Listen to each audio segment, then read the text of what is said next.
Grabe na talaga mga camera ng mga iPhones, at kung hindi nyo pa nakikita tong video na to, Right now, ginagamit natin pang video. Sa video na to mismo yung iPhone 17 Pro.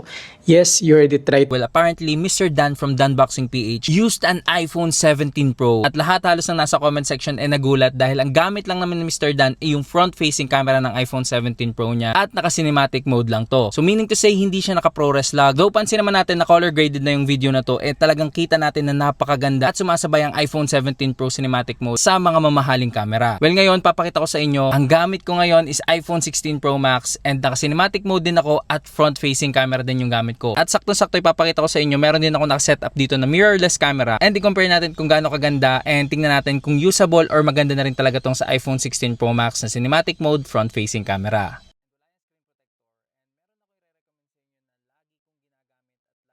Ayan, so sa nakita nyo, sa tingin nyo, okay na ba tong 16 Pro Max na front-facing camera na naka-cinematic mode? Let me know in the comments and follow for more.